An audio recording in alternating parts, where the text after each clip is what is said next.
الحمد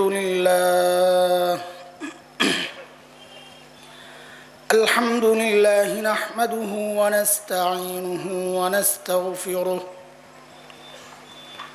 ونؤمن به ونتوكل عليه ونعوذ بالله من شرور أنفسنا ومن سيئات أعمالنا من يهد الله فلا مضل له ومن يضلل فلا هادي له وأشهد أن لا إله إلا الله وحده لا شريك له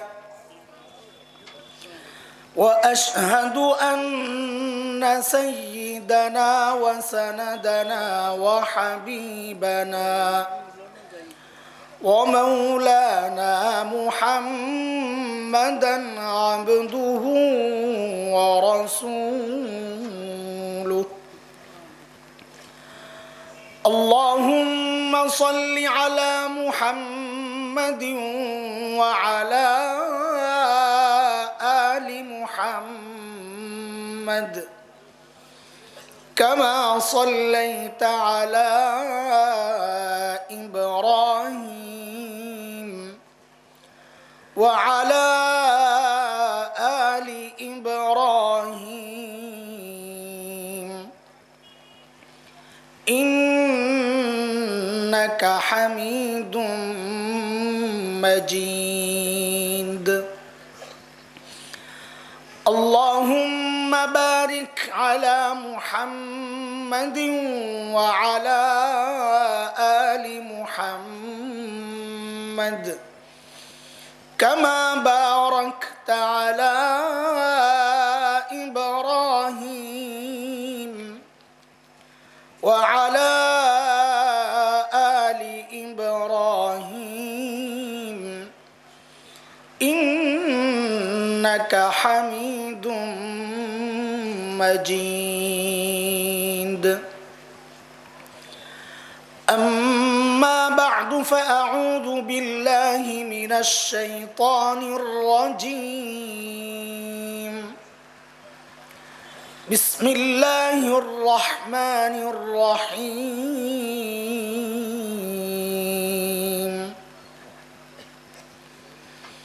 فاستقم كما أمرت ومن تاب معك ولا تطغوا إنه بما تعملون بصير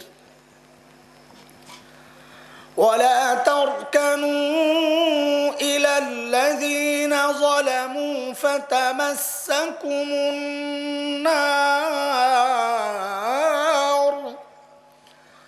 وما لكم من دون الله من ولي ولا نصير آمنت بالله صدق الله العلي العظيم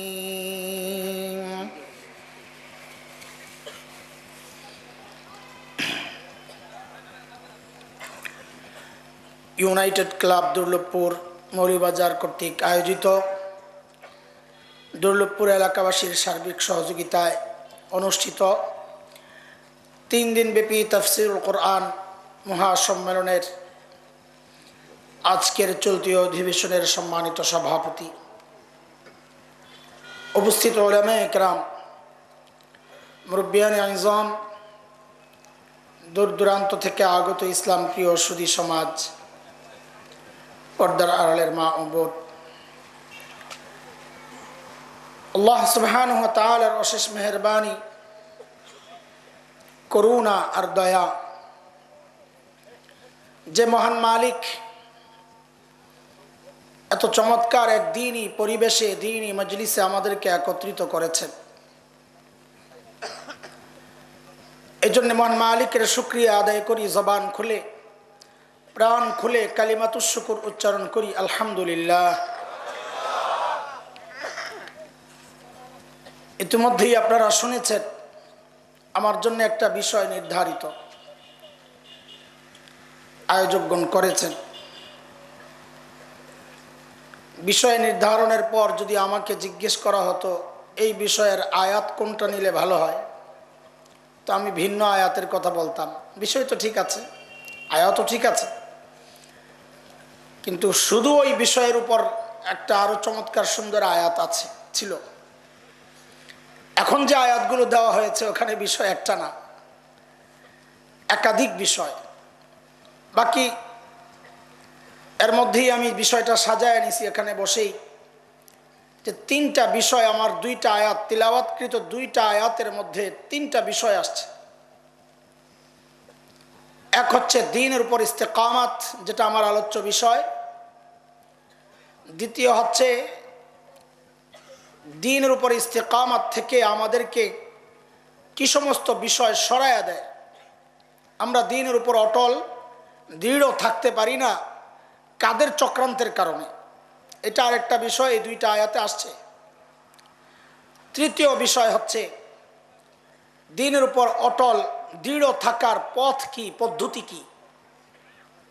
এই তিনটা বিষয় কিন্তু দুইটা আয়াতের মধ্যে বোঝা যায়, পেয়েছি। খুব খেয়াল করা, কাজে এই তিনটা বিষয় নিয়েই কথা হবে ইনশাআল্লাহ। এক হচ্ছে দ্বীনের উপর দৃঢ় থাকার যে নির্দেশনা আল্লাহ তাআলার,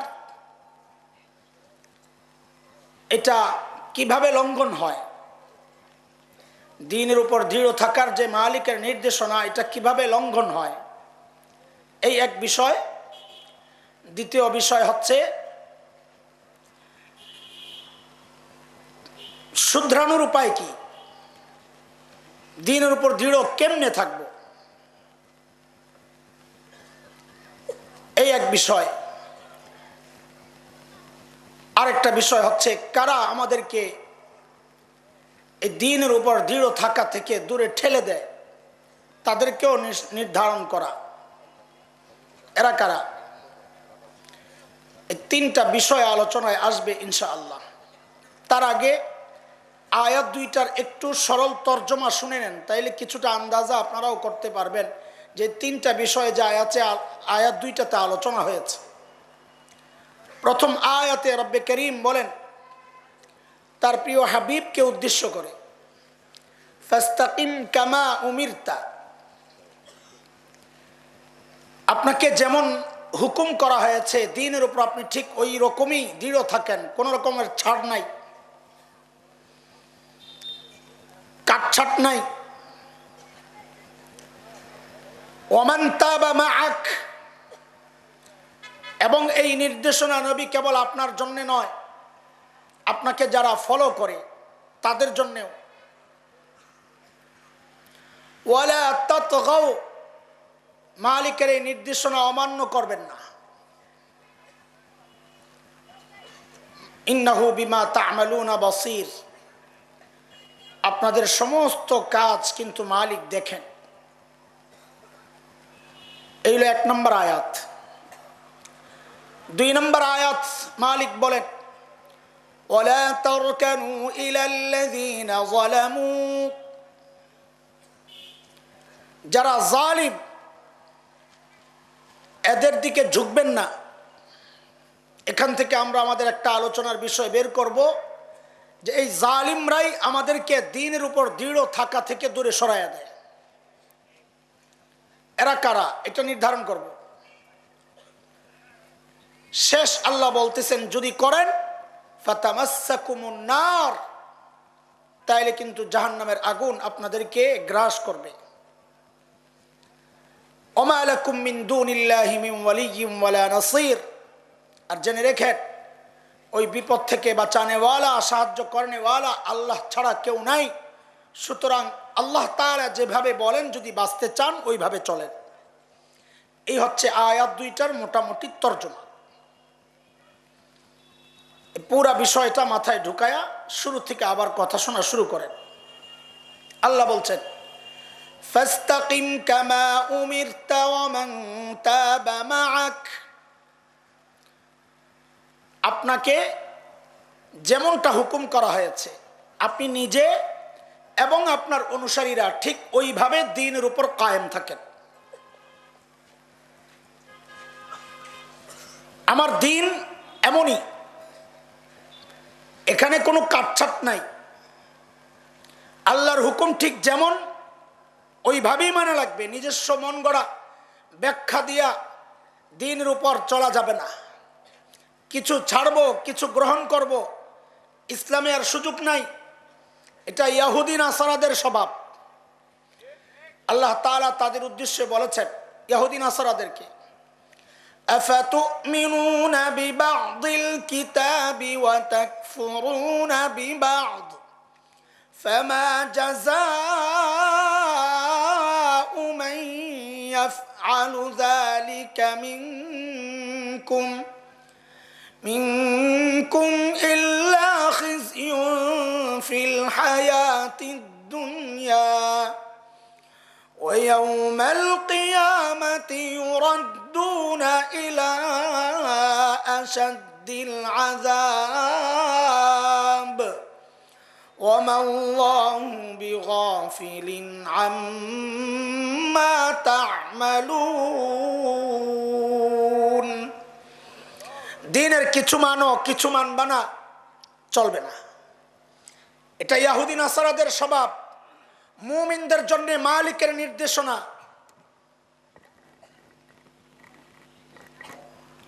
মুমিনদের জন্য মালিকের নির্দেশনা, ইয়া আইয়ুহাল্লাযীনা আমানু দুখুলু ফিস-সিলমি কাফা ওয়া লা তাত্তাবিউ খুতুওয়াতিশ শাইতান ইন্নাহু লাকুম আদুউম মুবিন। এ ঈমানদারেরা, ইসলামে ঢুকো, পুরাপুরি ঢুকো, পুরাপুরি ঢুকা লাগবে। শেখ আবুল হাসান আলী নদভী রহমতুল্লাহ আলাই এই জায়গাগুলো কিছুটা স্পর্শকাতর। এগুলা বলাও এই সময়ে রিস্ক, কিন্তু না বলা আরো বড় রিস্ক। বলাটা রিস্ক হচ্ছে প্রশাসনিক ঝামেলা, না বলার রিস্ক হচ্ছে মালিকের গজব। বুঝেন না এই কথা? কিছু কথা আছে যেগুলো প্রশাসনিক ঝামেলা, এটা একটা রিস্ক, কিন্তু না বলা আরো বড় রিস্ক, কারণ তখন মালিকের গজব আসতে পারে। আর ইমানদার দুনিয়ার গজব, দুনিয়ার শাস্তি এটাকে কোনো রিস্ক মনে করে না। ইমানদার রিস্ক মনে করে মালিকের গজব আসাকে। এজন্যে কেউ ভয় পাইলেও আমার সমস্যা নাই, আমার বলতে ভয় নাই। এখন আপনাদের শুনতে ভয় লাগলে আস্তে করে চলে যান। শেখ আবুল হাসান আলী নদভী রহমতুল্লাহ আলাই বলেছেন, মানুষ আগেও মুরতাদ হইতো। মুরতাদ বুঝেন? ধর্ম ত্যাগী, ইসলাম ত্যাগ করছে যারা। শেখ আবুল হাসান আলী নদভী রহমতুল্লাহ আলাই বলেছেন, মানুষ আগেও ইসলাম ত্যাগ করেছে, এখনো করে। পার্থক্য কোথায়? পার্থক্য হচ্ছে আগে যারা দিন ত্যাগ করত, ইসলাম ত্যাগ করত, তার সমাজ জানতো সে মুরতাদ। বড় আফসোস, এখনো মানুষ মুরতাদ হয়, ধর্মত্যাগী হয়, কিন্তু সে নিজেও জানে না আমি মুরতাদ, তার সমাজও জানে না আমি মুরতাদ। ইরতিদাদের এক ভয়ঙ্কর ফিতনা এখন দেখা দিচ্ছে, অথচ নামাজও পড়ে, অথচ হজও করে। মাঝে মধ্যেই দেখা যায় এইরকম কিছু কুলাঙ্গারকে হজে যায়, অথচ ইসলামের বিরুদ্ধে তাদের কথা। খোদার কসম, ইসলামের ছোটখাটো কোনো বিধানকেও নিয়ে যদি কেউ কটূক্তি করে, তাচ্ছিল্য করে, অস্বীকার করে, তার ঈমান থাকতে পারে না। অথচ আজকে দাড়ি নিয়ে কটূক্তি করেনেওয়ালার অভাব নাই, টুপি নিয়ে কটূক্তি করেনেওয়ালার অভাব নাই, মেয়ের গায়ে থেকে ওড়না টেনে খুলে ফেলার মানুষের অভাব নাই, তারাও আবার নিজেদেরকে মুসলমান দাবি করে। আল্লাহ বলেন ফাস্তাকিম কামা উমিরতা, তোমাকে যেমন হুকুম করা হয়েছে ওইভাবে দিন মানা লাগবে। নিজের মন মতো ইচ্ছা মতো ওই রকম ওই নিজের চাওয়া অনুযায়ী দিনকে সংশোধন করার অধিকার তোমাকে দেওয়া হয় নাই।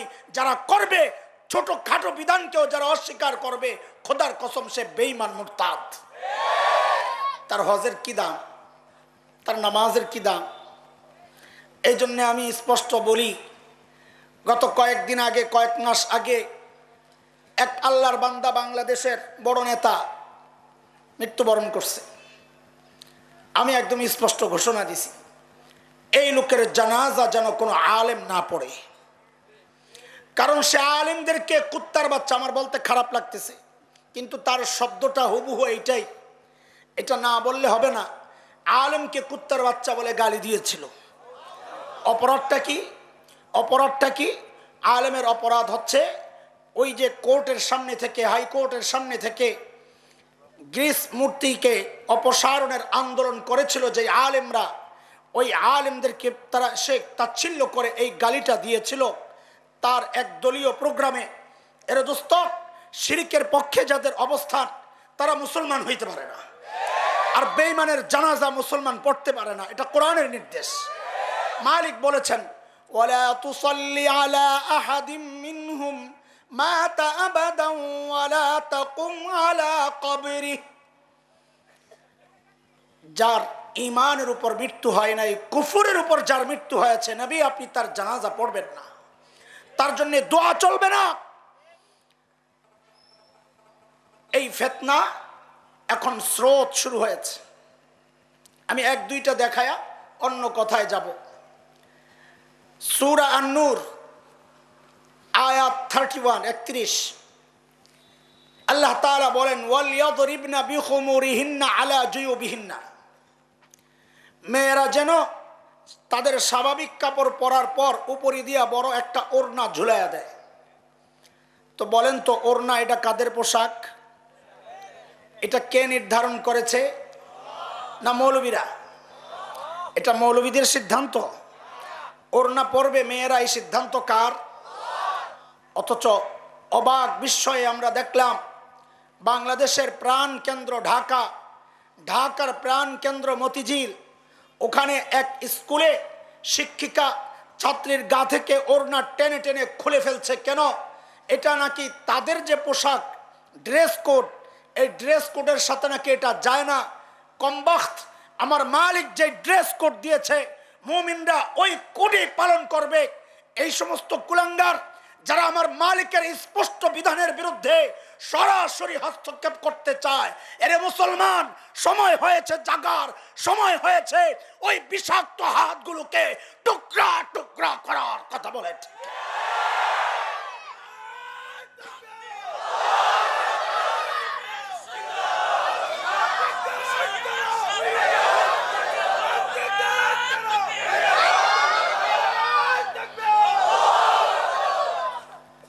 আমি নামাজের আগে শুনতেছিলাম খাতমে নবুয়তের উপর আলোচনা করছিলেন মুহতারাম খতিব, বক্তা, ওয়াইজ।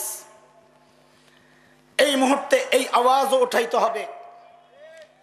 আমার নবী বিশ্ব নবী, খেয়াল করো মুসলমান, আমার নবী বিশ্ব নবী সাল্লাল্লাহু আলাইহি ওয়াসাল্লাম, আমার নবী দুনিয়ায় আসার আগে সমস্ত নবীদের জন্য 3টা বিষয় নির্ধারিত ছিল। খুব মনোযোগ দিয়ে কথাগুলো বোঝা লাগবে। এজন্য আমি আগেই বলেছি এই কথাগুলো বলা রিস্কি কথাবার্তা, কিন্তু তাও আমাদেরকে বলা লাগবে। এটা আমার ইমানি জিম্মাদারি, আপনাদেরও শোনা লাগবে, ইমানি জিম্মাদারি।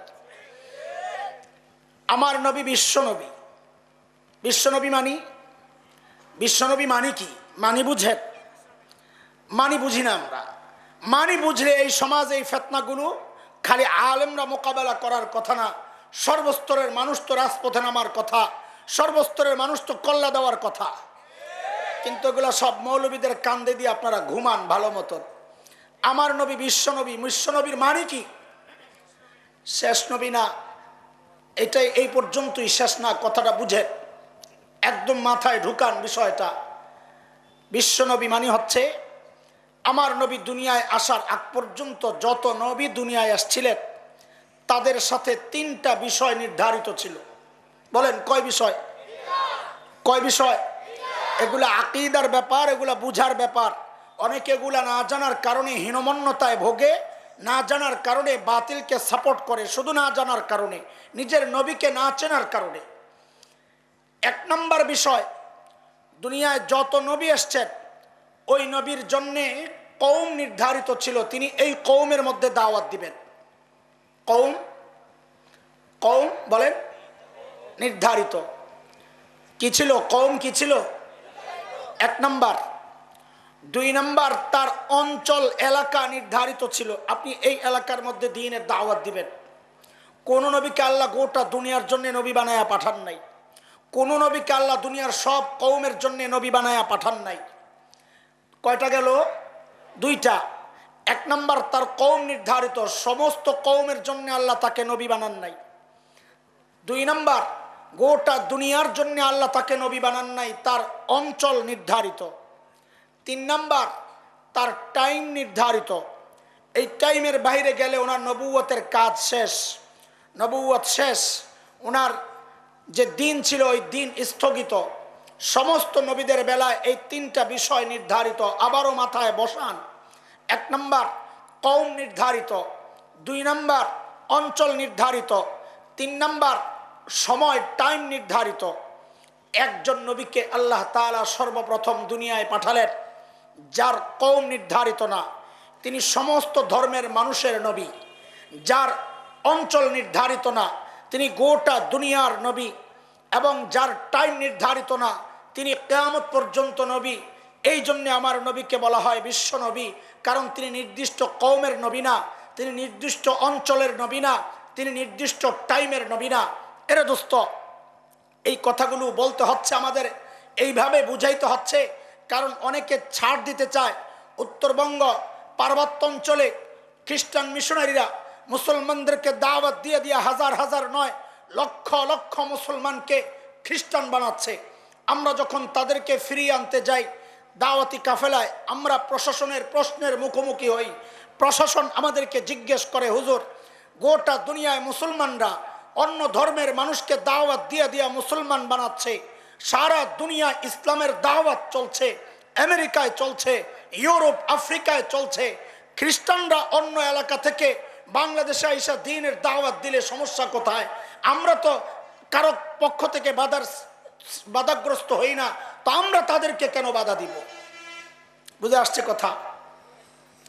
ডাবল হচ্ছে কেন সাউন্ড? মাইকওয়ালা কই ভাই, আওয়াজ ডাবল হচ্ছে। এইবার বন্ধ হয়েছে। আচ্ছা, প্রশ্নটা বুঝছেন? তারা প্রশ্ন করে যে হুজুর বলেন গোটা দুনিয়ায় মুসলমানদের দাওয়াত চলে, আমেরিকায় চলে, ইউরোপে চলে, ইসলামের শুরু থেকে আজ পর্যন্ত ভিন্ন ধর্মের মানুষকে দাওয়াত দিয়ে দিয়েই তো আমরা মুসলমান বানাইছি। তো খ্রিস্টানরা বাংলাদেশে আইসা খ্রিস্ট ধর্মের দাওয়াত দিয়া মুসলমানদেরকে খ্রিস্টান বানাইলে সমস্যা কোথায়? তাদের প্রশ্ন। এই প্রশ্ন তাদের মাথায় জাগে, ওই মোটা মাথার মধ্যেই জাগে যে তার নবী চিনে নাই। আরে বেওকুফ, খ্রিস্টানদের নবী ঈসা আলাইহিস সালামকে আল্লাহ তাআলা নির্দিষ্ট কওম বনি ইসরাইলের জন্য পাঠাইছেন, তাকে মুসলমানদের জন্য পাঠান নাই যে খ্রিস্ট ধর্ম আইসা মুসলমানদের মধ্যে দাওয়াত দিতে পারবে। এরে দোস্ত, হযরতে নবী মূসা আলাইহিস সালামকে আল্লাহ তাআলা নির্দিষ্ট কওমের জন্য পাঠাইছেন, নির্দিষ্ট অঞ্চলের জন্য পাঠাইছেন। কাজে ইহুদি ধর্মের দাওয়াত, তার অঞ্চল নাই, তার কওম নাই, তার টাইমও আউট হয়ে গেছে। ঈসা আলাইহিস সালামের টাইমও শেষ। কাজে ঈসা নবীর ধর্মের প্রচার দুনিয়ার কোথাও চলতে পারে না। ঈসা আলাইহিস সালামের ধর্মের প্রচার বাংলাদেশে চলতে পারে না। ঈসা আলাইহিস সালামের ধর্মের প্রচার এই 2020 সনে চলতে পারে না। কেন? ঈসা আলাইহিস সালামের কওম ছিল নির্ধারিত। হযরত ঈসা নিজে বলেছেন, ইয়া বনি ইসরাইল ইন্নী রাসূলুল্লাহি ইলাইকুম, ও বনি ইসরাইল, আল্লাহ আমাকে তোমাদের রাসূল বানায়া পাঠাইছেন। মুসলমানদের রাসূল ঈসা আলাইহিস সালামকে আল্লাহ বানান নাই। কাজী মুসলমানদের মধ্যে নবী ঈসার ধর্মের প্রচার করতে পারবে না। মুসলমানদের জন্য ঈসাকে যেমন পাঠান নাই, বাংলাদেশের জন্যও নবী ঈসাকে আল্লাহ নবী বানায় পাঠান নাই, কারণ নবী ঈসা তো বিশ্ব নবী না যে তিনি সব জায়গার নবী। 2020-এর জন্যও হযরত ঈসা নবী না, কারণ তার টাইম ছিল নির্ধারিত। কাজে অন্য ধর্মের প্রচার বাংলাদেশে চলতে পারে না। আমার নবী বিশ্ব নবী, ইসলামের দাওয়াত আমেরিকায় চলবে। আমার নবী বিশ্ব নবী, ইসলামের দাওয়াত ইউরোপে চলবে, অস্ট্রেলিয়ায় চলবে, আফ্রিকায় চলবে, গোটা দুনিয়ায় চলবে। আমার নবী বিশ্ব নবী, তার দাওয়াত, তার দ্বীনের দাওয়াত কিয়ামত পর্যন্ত চলবে। এই জায়গায় আমাদের এই চেতনা লালন করা লাগবে।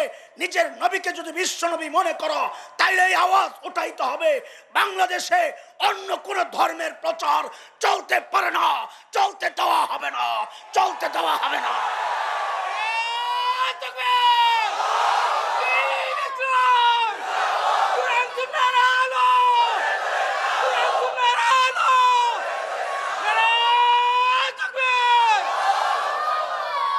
আল্লাহ বলেন ফাস্তাকিম কামা উমিরতা ওয়া মান তাবা মাআক ওয়া লা তাতগাও ইন্নাহু বিমা তা'মালুনা বাসীর।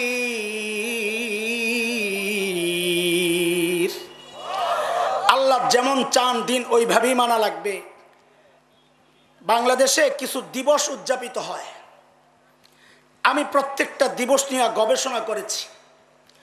প্রত্যেকটা দিবস এক একটা ঈমান, লক্ষ লক্ষ মুসলমানের ঈমান খাওয়ার এক একটা প্রজেক্ট। আমাদের মধ্যে এই চেতনা জাগায় দিচ্ছে যে আমরা বাঙালি, সামনে আসতেছে একটা দিবস, এই মাঝখানে আর দিবস নাই। একটা দিবস আসতেছে পহেলা বৈশাখ আসতেছে, ওই 14 এপ্রিল, এখনো বহু দেরি আছে, কিন্তু আমার সামনে এরকম আর কোনো দিবস নাই। এই জন্য আমি উদাহরণ হিসাবে ওইটা কি আনতেছি। পয়লা বৈশাখের আগে তো আর আপনাদের সাথে আমার দেখা হবে না, এই জন্য কথাগুলো বলে যাই, শুনে নেন। আপনার পরিচয় আপনি মুসলমান, আপনার আরেকটা পরিচয় আছে আপনি বাঙালি, বাংলাদেশি। বাংলা ভাষা একটা খোদার এক বড় নিয়ামত, মালিকের এক বড় নিয়ামত। এই ভাষায় কথা বলি, আমি বাঙালি, বাংলাদেশি, কিন্তু আমার সবচেয়ে বড় পরিচয় হচ্ছে আমি মুসলমান। আমার ইসলামকে ঠিক রেখা বাকিগুলাকে ম্যানেজ করা লাগবে। বাকিগুলাকে ম্যানেজ করতে যায় আমার ইসলামকে শেষ করা যাবে না। এটাই হচ্ছে ফাস্তাকিম কামা উমিরতার অর্থ। আল্লাহ যেমন হুকুম করেছেন দিন ওইভাবেই মানতে হবে। বলে আমরা তো মানেন, আপনার খবর নাই আপনাকে চক্রান্তের জালে ওই ষড়যন্ত্র চক্রান্তকারীরা ফাঁসিয়ে দিচ্ছে, আপনাদের খবর নাই। আমি ছোট্ট একটা উদাহরণ শোনাই, তাইলে বুঝবেন চক্রান্ত কিভাবে চলতেছে। পহেলা বৈশাখ উদযাপন হয় কেমনে? রমনা বটমূলে বসে বসে তো গান যেগুলা গায়ে গুলা শিরিকে ভরা। আমি ওইদিকে যাচ্ছি না, ব্যাখ্যায় যাব না, আমার হাতে সময় কম, অনেকগুলো বিষয় রয়ে গেছে। থাক না, বসতে থাকুক, পিছনে তো জায়গা খালি আছি, গাদাগাদি করে একটু গরম লাগতেছে না? ফাঁকা আছে অবশ্য সামনে কিছু, একটু আগান তো, একটু আগান, সামনে আসেন, কাছে আসেন, আপনাদের কাছের থেকে দেখি। তাড়াতাড়ি তাড়াতাড়ি, সময় নাই। আগাইতে বললে বনি ইসরাইলের মতো করে। বনি ইসরাইলরা আল্লাহ বলছে, আল্লাহ আমরা পেঁয়াজ রসুন সবজি খামো, ভেজিটেবল খামো, ভেজিটেবল। তো আল্লাহ বলে ভেজিটেবল খাইলে যে এলাকায় মানুষ চাষাবাদ করে ওই জায়গায় যাওয়ার সময় আমার নিয়ামত যে বাদ দিয়া ওইটা খাইতে চাস, ওই যে ভুল করছস, তওবা করতে করতে যাবি, বলবি আল্লাহ ভুল করছি মাফ করে দাও, মাথাটা ঝুঁকায়া ঝুঁকায়া যাবি। অদখুলুল বাবা সুজ্জাদা ওয়াকুলু হিত্তাতুন নাগফির লাকুম খাতায়াকুম, মাথা ঝুঁকায়া যাবি আর বলবি ভুল হইছে মাফ করে দাও। বনি ইসরাইল কয় সোজা হাঁটলেও তো মাথা ঝুঁকে যাবে, হাইটাও যাব না যেন মাথা ঝুঁকা না যায়। তো কেমনে যাবে? তো এইরকম আপনাদের মতো লেট মাইরা বসছে, লেটকি মাইরা, আমরা বলি লেটকি মাইরা, হ্যাঁ, নিতম্ব জমিনের উপর রাইখা বসছে। এইবার এইভাবে ঘষা শুরু করছে, এমনি এমনি গেছে বনি ইসরায়েলে যেভাবে গেছে এইভাবে গেছে। তার পাবলিককে যদি বলি আগায় আসেন, তো বনি ইসরায়েলের মতো এই ঘষা শুরু করে। কে রে ভাই, একটু সোজা দাঁড়ায় আগান যায় না? এই দৃশ্যটা দেখলেই আমার বনি ইসরায়েলের কথা মনে পড়ে। এ মুসলমান, খেয়াল করেন ইমান ধ্বংসের চক্রান্তগুলো কিভাবে করা হচ্ছে। আল্লাহর এই হুকুম, তোমাকে আল্লাহ দিন মানতে যেভাবে বলেছেন ঠিক ওইভাবেই মানতে হবে। এই হুকুমকে ক্ষতিগ্রস্ত বাধাগ্রস্ত করার জন্য কি কি মিশর আর চক্রান্ত আমার আপনার চারদিকে আমাকে ঘেরাও করে রাখা হয়েছে, না বললে তো বুঝবেন না। শুনেন, পয়লা বৈশাখ ইমান ধ্বংসের এক চক্রান্তের প্রজেক্ট। সকালে একটা মিছিল বের হয়, সচেতন সমাজ, আপনারা জানেন মিছিলটার নাম কি রে ভাই? জোয়ান পোলাপাইন কতরা? মঙ্গল শোভাযাত্রা। মাশাআল্লাহ, বুড়াদের তো খবর নাই, বুড়ারা জানে না, এই সমস্ত দেখে নাই কোনো সময়। আপনারা শোনেন, আপনার সন্তান আক্রান্ত হবে এই চক্রান্তের জালে, এই জন্য আপনাকে শোনা লাগবে। মঙ্গল শোভাযাত্রা, মঙ্গল হচ্ছে মঙ্গল, শোভাযাত্রা মানে মিছিল, তার মানে মঙ্গলের মিছিল সকালবেলা বের হয়। মঙ্গলের মিছিল, মঙ্গলের মিছিল। ওই মিছিলের সামনে বড় একটা পেঁচা থাকে। এখন আমার তো খটকা লাগলেই ভিতরে ঢুকি আর খোঁচাইতে থাকি, কি আছে না আছে, নারী বুড়ি সব বের করাই আমার কাজ। খোঁচাইতে খোঁচাইতে কিরে, এই সূর্য ওঠার পর যেই মিছিল, এই মিছিল মঙ্গলের মিছিল কেমনে হয়?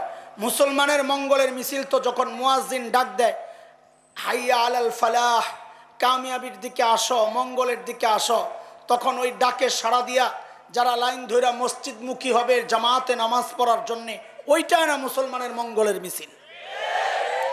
এই সূর্য ওঠার পর সকালবেলা এইটা মঙ্গলের মিছিল কেমনে হইল?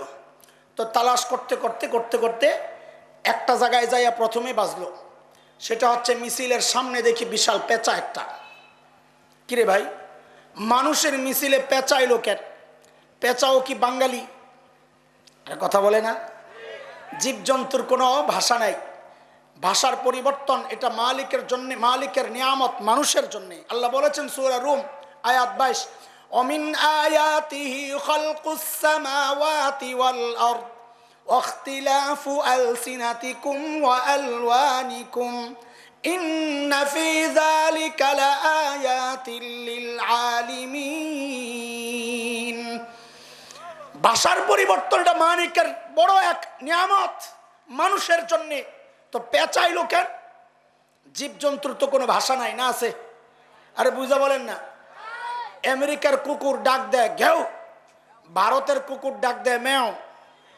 কি বলে ডাক দেয়? বাংলাদেশেরটা সবাই ঘেউ, তার মানে কুত্তার ভাষার পরিবর্তন নাই, জীবজন্তুর ভাষার পরিবর্তন নাই। তো পেঁচা আসলো কেন মানুষের মিছিলে? খোঁজা শুরু করলাম ঘটনা কোন জায়গায় পেঁচ খায়। খুঁজতে খুঁজতে দেখি আরে হিন্দুদের অনেক বিশ্বাসের সাথে এই শব্দগুলা কেমন কেমন জানি মিলে মিলে ভাব। তো পেঁচার হিস্টোরি পড়তে যায় দেখি যে পেঁচা হিন্দুদের বিশ্বাস অনুযায়ী কুলক্ষণে, পেঁচা কুলক্ষণে। ইসলামে কুলক্ষণে বলতে কিছু নাই, লা আদওয়া ওয়ালা তিয়ারাতা ফিল ইসলাম, কুলক্ষণে বলতে কিছু নাই। অনেকে ওই সকালে উঠাই ঝাড়ুটার লগে একটু ধাক্কা খায়, আজকের দিনটা গেল আমার। কুলক্ষণে পাখি ডাক দেয়, পেঁচায় ডাক দেয়, দিলে কয় আহারে আজকে না জানি বিপদ আছে। এগুলা ইসলামে নাই, খবরদার, এই বিশ্বাস করা যাবে না। পেঁচা কুলক্ষণে। কিরে লাগছে আরো পেঁচ, মিছিলের নাম হইল মঙ্গলের মিছিল, কুলক্ষণে পেঁচা ঢুকলে তো এটা মঙ্গলের মিছিল কেমনে হয়? লাগে পেঁচ, কথা বলে না। খুঁজতে শুরু করলাম কেচ্চা, আরো কেচ্চা, কেচ্চা চিনেন? কেচ্চা বাইর করতে লাগলাম, দেখি কি আসে ভিতরে, কয়টা কেচ্চা আছে। বাইর করতে নিচে যাইয়া দেখি আয় রে আল্লাহ, সব বিষাক্ত সাপগুলা ভিতরে নিচে দিয়া, উপরে কেচ্চা। কি? হিন্দুদের বিশ্বাস হচ্ছে তাদের মঙ্গলের মালিক, ভাগ্যের মালিক হচ্ছে মা লক্ষ্মী দেবী।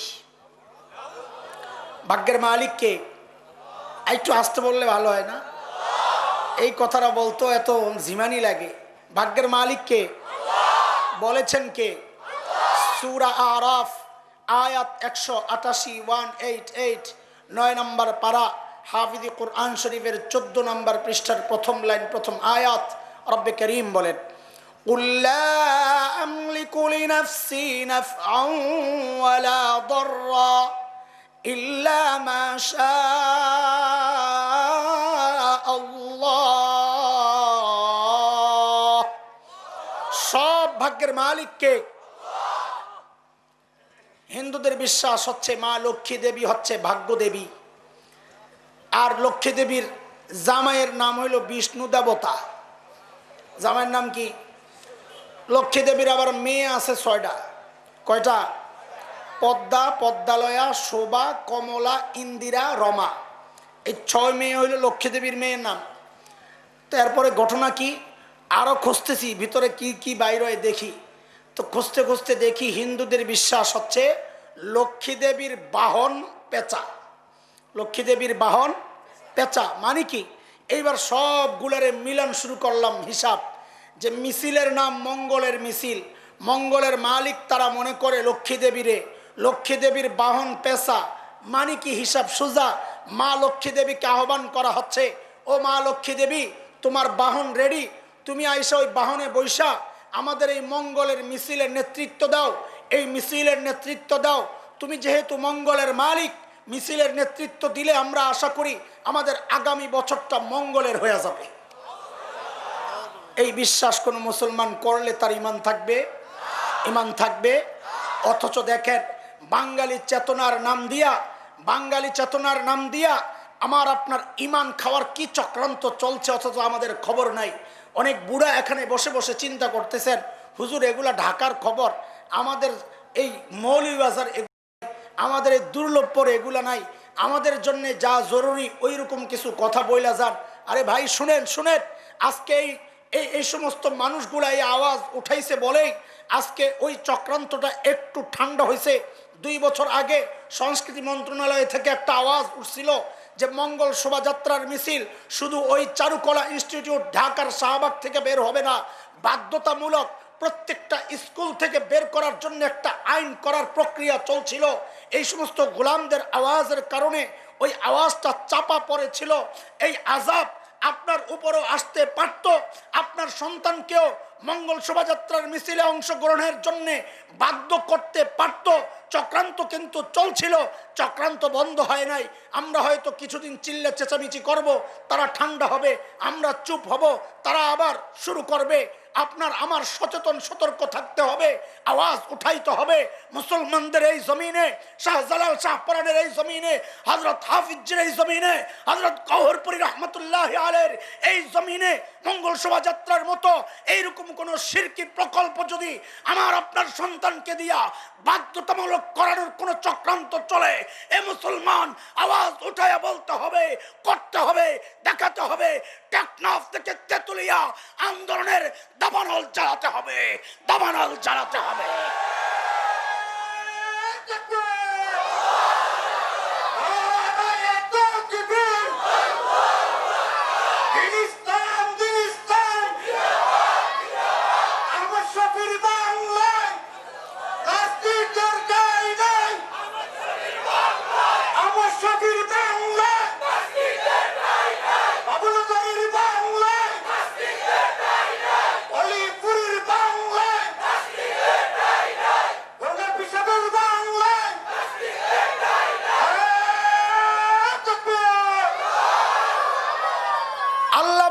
ফাস্তাকিম কামা উমিরতা ওয়ামান তাবা মাআক ওয়ালা তাতগাও ইন্নাহু বিমা তা'মালুনা বাসীর।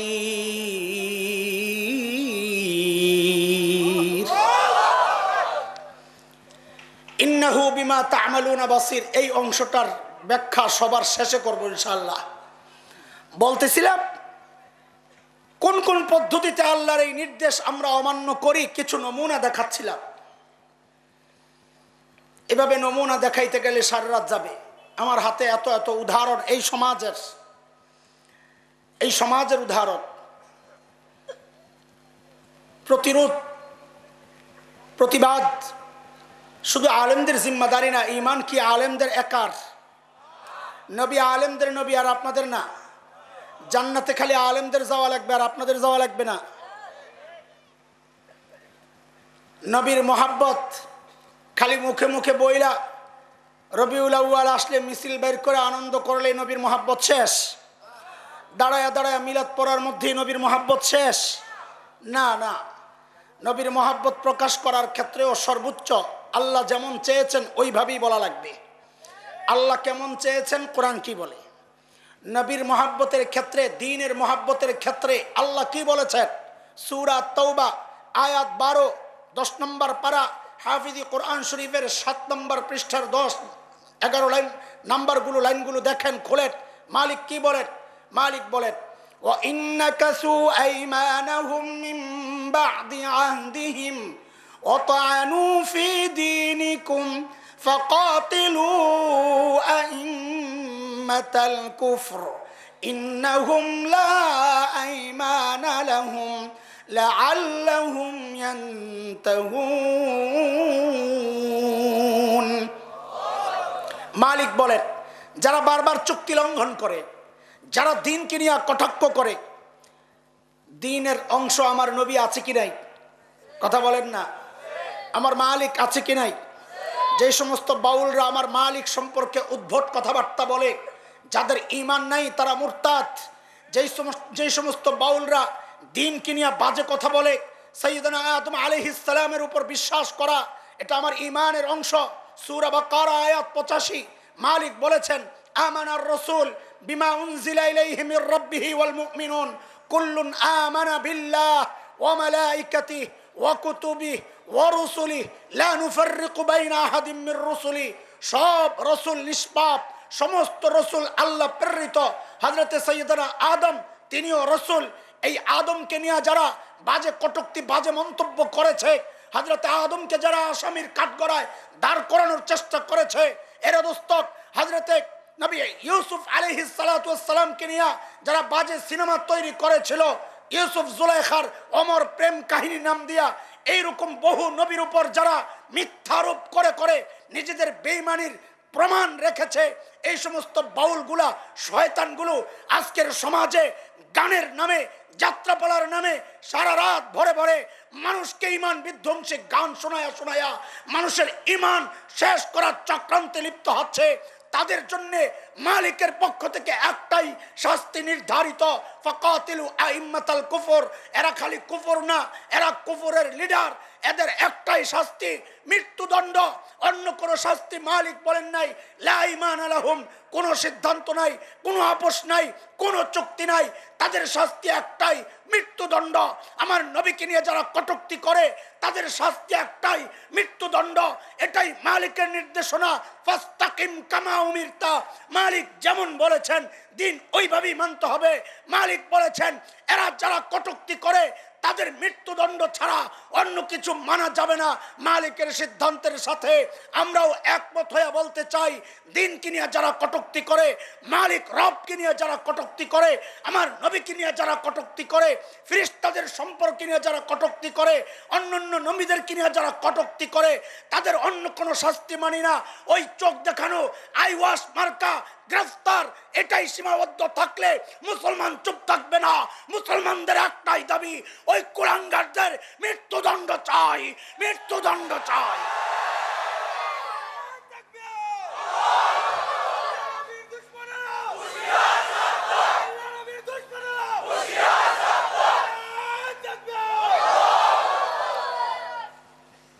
বলেছিলাম 3টা প্রসঙ্গে আলোচনা হবে। 1 নম্বর প্রসঙ্গ কিছু বলতে চাইলাম যে আল্লাহ যে বলেছেন দিন যেমন তোমাকে বলেছি ওইভাবেই মানতে হবে, মন গড়া ব্যাখ্যা দিলে হবে না। এটার কিছু একটু বোঝানোর চেষ্টা করেছি, সময় আমাদের হাতে কম। 2 নম্বর বিষয় হচ্ছে মালিক বলেছেন ওয়ালা তারকানু, 113 নম্বর আয়াত সূরা হুদ, ওয়ালা তারকানু ইলাল্লাযীনা যালামু ফাতামাসসাকুমুন নার ওয়ামা লাকুম মিন দুনিল্লাহি মিন ওয়ালিয়্যিন ওয়ালা নাসীর।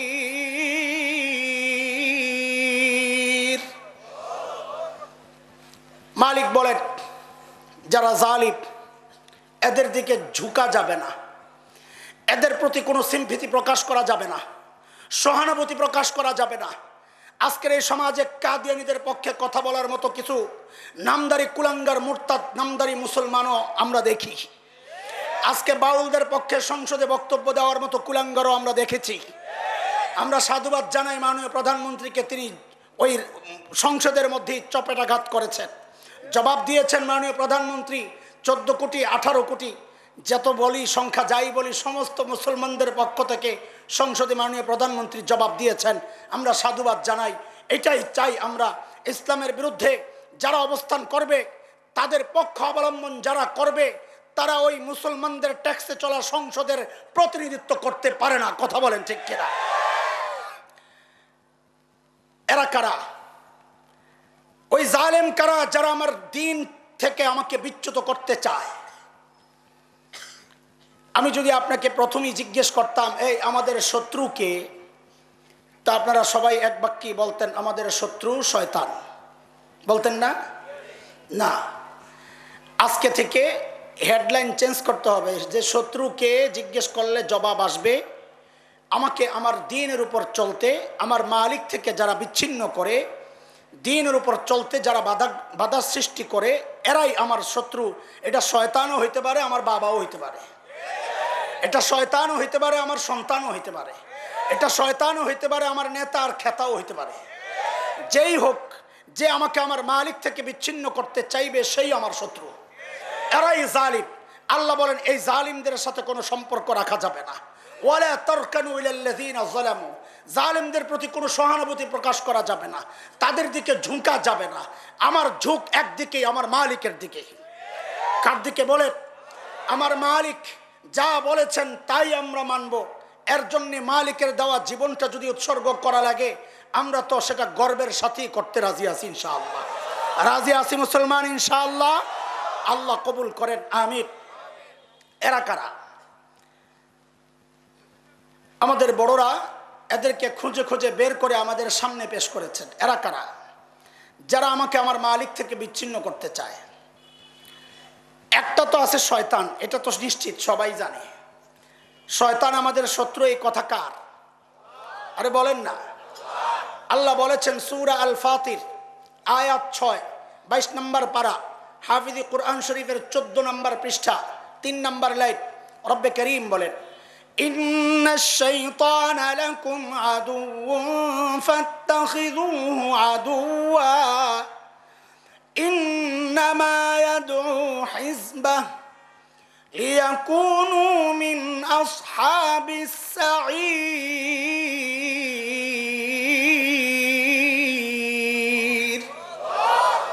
আল্লাহ বলেন নিশ্চয়ই নিশ্চয়ই শয়তান তোমাদের শত্রু। আমি শত্রু বানাইলাম, খবরদার তোমরা কিন্তু বন্ধু বানাইও না। তো বোঝা গেল আল্লাহ নির্ধারণ করছেন আমাদের শত্রু কে? বলেন না কে? শয়তান। কুরআন আল কারীমের সূরা আত-তাগাবুন 28 নম্বর পারা, ওখানে আল্লাহ আরেকটা শত্রু নির্ধারণ করেছেন। কারা? মালিক বলতেছেন, ইয়া আইয়ুহাল্লাযীনা আমানু ইন্না মিন আজওয়াজিকুম ওয়া আওলাদিকুম আদুওয়াল লাকুম ফাহযারুহুম ওয়া ইন তা'ফু ওয়া তাসফাহু ওয়া তাগফিরু ফাইন্নাল্লাহা গফুরুর রহিম। আল্লাহ বলেন, এ ঈমানদারেরা, তোমাদের কোন কোন বিবি তোমাদের শত্রু, কোন কোন সন্তান তোমাদের শত্রু। তো বলে কোন বিবি শত্রু, কোন সন্তান শত্রু? নবী আলাইহিস সালাম ব্যাখ্যা দিয়ে দিয়েছেন, লা তাআতা লিমাখলুকিন ফি মাসিয়াতিল খালিক। মালিকের নাফরমানি হয়, বিবির কথা শুনলে যদি মালিকের নাফরমানি হয়, ওই বিবি তোমার শত্রু। তোমাকে হিন্দি সিনেমা দেখা, হিন্দি সিরিয়াল দেখে দেখে কোনো বিবি যদি বলে এই পোশাকটা আমাকে কিনে দেওয়া লাগবে, তোমাকে বাধ্য করেছে ওই পোশাক কেনার জন্যে, আরে ভাই তুমি যদি ওই পোশাক কিনে দাও, আর বেপরদার সাথে ওই মেয়ে রাস্তায় বের হইয়া হাজার হাজার যুবককে গুনার কারণ হয়েছ, তুমি হাজার হাজার যুবককে গুনাহগার বানিয়েছে, পুরুষকে গুনাহগার বানিয়েছে, খোদার কসম খায়া বলি ওই বিবি কিন্তু তোমার শত্রু। সন্তানও শত্রু। সন্তানের মন রক্ষা করতে যায় একটা অ্যান্ড্রয়েড সেট কিনে দিছেন না?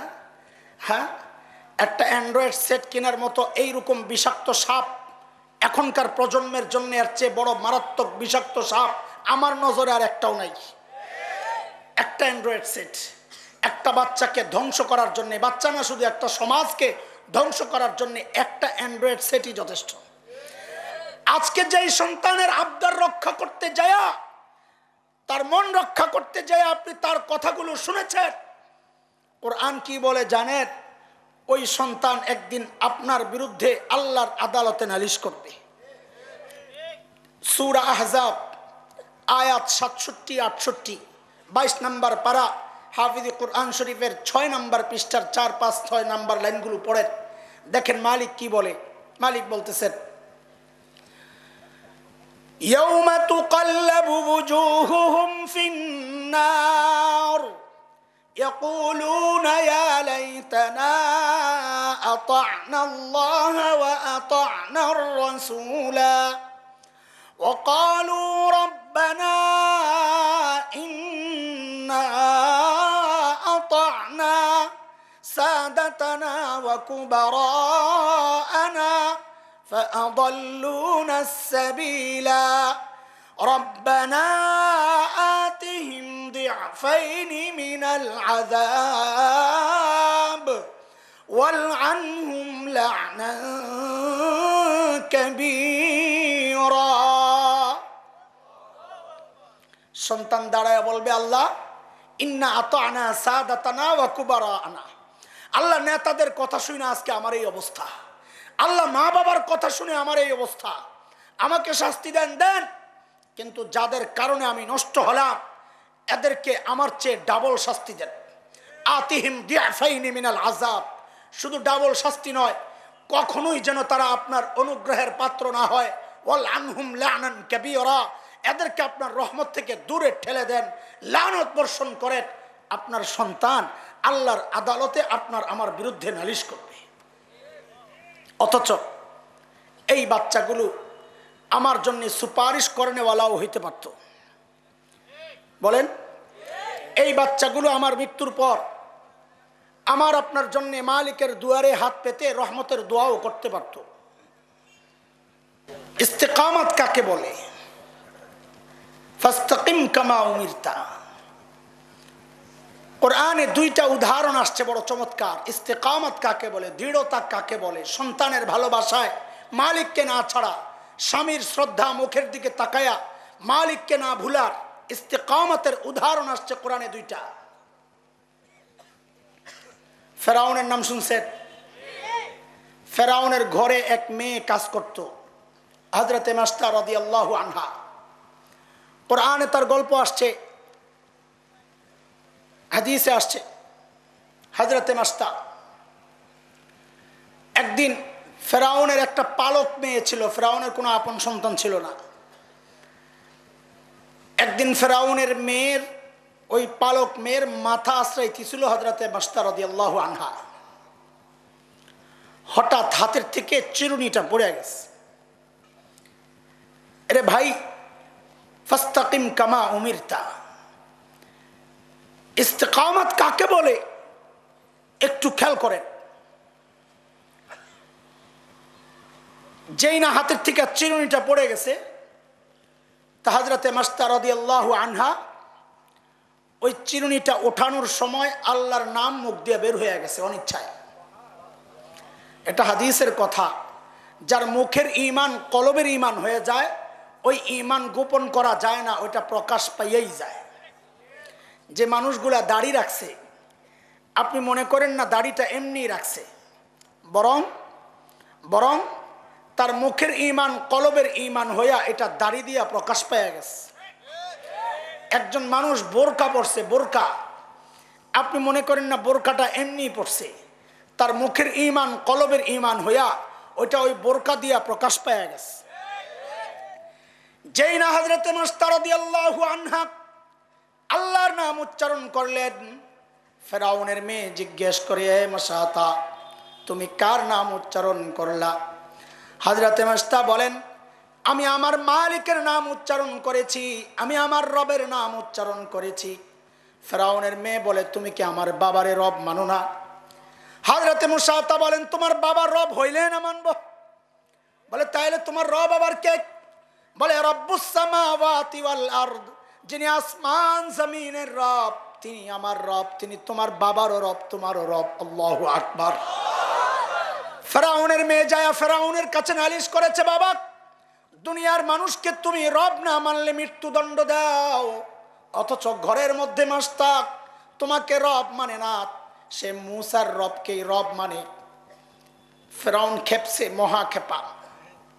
ঘরে আসছে, আইসা মূসা তাকে বুঝাইছে, অনেক বুঝাইছে।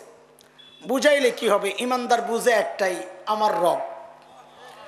হুমকি দিছে, বুঝাইছে, বাড়ি দেওয়ার লোভ দেখাইছে, সব শেষ, কাজ হয় না। এইবার সিদ্ধান্ত নিল দরবারে নিয়ে শরীর থেকে চামড়াগুলা খুলে খুলে হত্যা করবে, মৃত্যুদণ্ড। দরবারে নিয়ে হাতের মধ্যে লোহা লাগাইছে, পায়ের মধ্যে লোহা লাগাইছে। দরবারি একজন এসে কানে কানে কান পরা দেয়, হুজুর একটু পরে মারেন। বলে কি জন্যে? বলে মূসা তার দুইটা ছোট্ট ছোট্ট বাচ্চা আছে, একটা দুধ খায় আর একটা টুকটুক করে দৌড়ায়। মায়ের কলিজায় বাচ্চার কি মায়া এটা মা জানে। বাচ্চাগুলারে আইনা তারে হুমকি দেন যে মূসা যদি আমাকে রব না মানো তো তোমার বাচ্চাগুলাকেও হত্যা করে ফেলব। মনে করছে মা তো বাচ্চার মায়ায় ফেরাউনকে রব মেনে ফেলবে। হযরতে মূসা তার সামনে বড় কড়াই বসানো হলো, আগুন জ্বলল, তেল টকবক করে। বাচ্চা দুইটাকে হাজির করে ফেরাউন বলে, মূসা আমারে যদি রব না মানো তাইলে তোমার এই বাচ্চাগুলারে তেলের মধ্যে ফেলাইয়া হত্যা করব। হযরতে মূসা মুখের উপর জানায়া দিলেন, এরে জালিম ফাকদি মা আনতা কাদ, তোর যা মনে চায় তুই তাই কর, আমি যে মালিককে রব মেনেছি আমি আমার রব ছাড়তে পারবো না। এইবার জালিম ওই ফুটন্ত তেলের মধ্যে হযরতে মূসা তার বড় বাচ্চাটাকে যখন নিক্ষেপ করে, আরে মায়ের সামনে কলিজার ধন পড়ে ছাই হচ্ছে, মার তখন কেমন লাগে? যখন পুড়ে ছাই হইয়া রূহটা যখন বের হয়ে যায়, আল্লাহ তাআলা হযরতে মূসা তার চোখের পর্দা সরাইয়া দিছেন, কানের পর্দা খুলে দিছেন। রূহটা যাওয়ার সময় মাকে ডাক দিয়ে বলে যায়, আম্মি আম্মি আসসবর আসসবর আল জান্নাহ। ওরে মা ধৈর্য ধরো, ধৈর্য ধরো, জান্নাত আমাদের জন্য অপেক্ষা করছে। হযরতে মূসা চোখ দিয়ে ঝরঝর করে পানি পড়ছে, আহারে। এইবার জালিম ছোট্ট বাচ্চাটাকে সামনে আইনা বলে, এ মূসা এখনো সময় আছে, তোমার এই বাচ্চাটাকেও তেলের মধ্যে ফেলাইয়া হত্যা করব যদি আমাকে রব না মানো। হযরতে মূসা আগের মতো আবারও জবাব দিয়ে দিলেন, এরে জালিম তোর যা মনে চায় তাই কর, আমি আমার মালিক ছাড়তে পারবো না। এইবার জালিম ছোট্ট বাচ্চাকে যখন তেলের মধ্যে ফেলে দেয়, ওই আগের বাচ্চার মতো পুড়ে ছাই হইয়া রূহটা যখন বের হয়ে যায়, আবার ওই মাকে ডাক দিয়ে বলে যায়, আম্মি আম্মি আসসবর আসসবর আল জান্নাহ। ওরে মা ধৈর্য ধারণ করো, ধৈর্য ধারণ করো, জান্নাত আমাদের জন্য অপেক্ষা করছে। হযরতে মূসা তার চোখ দিয়া ঝরঝর করে পানি পড়তেছে। ফেরাউন মনে করছে কি এইবার বুঝি নরম হয়ে গেছে, কাছে আইসা বলে, এ মূসা এখন কেন কান্না করো? আয় মালিক কি মান? হযরত মূসা বলেন, এরে জালিম আমি এই জন্য কান্না করি না, আমার দুইটা বাচ্চাকে তেলের মধ্যে জীবন্ত হত্যা করেছ, ওই জন্য আমি কান্না করি না। আমি কান্না করতেছি, আহারে আমার মালিক আমাকে আরো কিছু বাচ্চা কেন দিলেন না, তাইলে আমি আমার সবগুলা বাচ্চারে আমার মালিকের জন্য আজকে কোরবানি দিতে পারতাম। কি মানুষ, কি মান! জালিম হযরতে মূসা তাকে হত্যা করে ঘরে যায়। হযরতে আসিয়া রাদিয়াল্লাহু তাআলা আনহা বিবি আসিয়াকে যা বলে, আসিয়া আজকে কিন্তু গাদ্দার গুলাকে সব শেষ করে ফেলছি। হযরতে আসিয়া চমকায় উঠছেন, কি করছেন আপনি? কয় ওই যে মূসা আমারে রব মানে না, বাচ্চাগুলা সুদ্ধা শেষ করে দিছি। হযরতে আসিয়া এতদিন ঈমান গোপন করছেন, আজকে আর গোপন করতে পারেন নাই, স্বামীর মুখের উপর জানায়া দিছেন, এর জালিম রব তো আমিও তোরে মানি না। এখন কি অবস্থা? জালিম ফেরাউন হযরতে আসিয়াকে বড় মহব্বত করত। আসিয়া বড় সুন্দরী ছিল, গোটা মিশরের মধ্যে সবচেয়ে সুন্দর। দুর্বল, অনেক বুঝাইছে, কাম হয় না। দরবারে নিয়ে গেছে, হাতে লোহা পায়ে লোহা। দরবারে একজন কান পরা দেয়, হুজুর পরে মাইরেন। বলে কেন? বলে আসিয়ার মুখটাকে একটু রাজপ্রাসাদের দিকে ফিরাইয়া দেন, হইতে পারে রাজপ্রাসাদের ওই মোহ তাকে আবার আপনাকে রব মানতে বাধ্য করবে। কিন্তু ইমানদারের নজর যে জান্নাতে পইরা থাকে, এটা জালেমদেরকে বুঝাইবে কে? ইমানদারের নজর কোথায়? আরে বলেন না কোথায়? যেই না হযরত আসিয়ার মুখটা ফিরাইয়া দেওয়া হলো, হযরত আসিয়া সাথে সাথে মুখটাকে আসমানের দিকে করে একটা দোয়া করেছিলেন। আল্লাহর কাছে এই দোয়াটা এত পছন্দ হয়েছে, এত পছন্দ হয়েছে, আল্লাহ কোরআন আল কারীমের সূরা আত-তাহরীমের একটা আয়াতের টুকরা বানায়া নাজিল করে দিয়েছেন। হযরত আসিয়া দোয়া করলেন, মালিক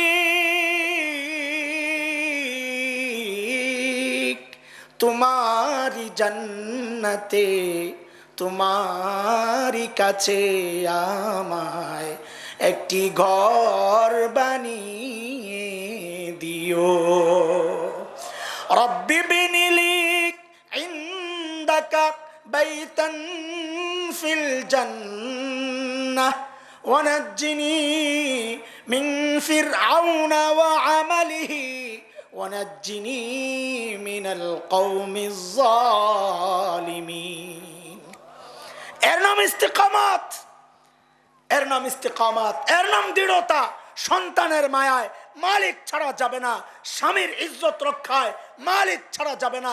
যেই স্বামী ঘরে হারাম ঢুকাবে, ওই স্বামীকে মুখের উপর জানায়া দিতে হবে, এই খাবার আমি খাবো না, আমাকে বাধ্য করলে আমি অন্য দরজা দিয়ে বাইর হয়ে যাব। যেই বিবি স্বামীকে গুনাহ করতে বাধ্য করবে, ওই বিবিকে জানায়া দিতে হবে, আল্লাহর ওয়াস্তে আমার মালিকের নাফরমানি করতে হইলে আমার মালিকের দেওয়া নেয়ামত এই ঘর থেকে বাইর হয়ে যায় করো, আমার সাথে কোনো সম্পর্ক রাখা যাবে না। বলা যাবে ইনশাআল্লাহ? দুর্বল হয়ে গেছে, অনেক হয়ে গেছে। যেই সন্তান মালিকের নাফরমানি করবে, ওই সন্তানকে জানায়া দিতে হবে, রে বাপ আমি তোরে ভালোবাসি, কিন্তু তোর চেয়ে অনেক বেশি আমার মালিককে ভালোবাসি। কাজেই তোর ভালোবাসার জন্যে আমি আমার মালিকের ভালোবাসা বিসর্জন দিতে পারবো না, তোর ভালোবাসার জন্যে আমি আমার আখিরাত বরবাদ করতে পারবো না। বলা যাবে ইনশাআল্লাহ? বলেন ইনশাআল্লাহ। দুইটা বিষয় সংক্ষেপে শেষ করলাম। একটা হচ্ছে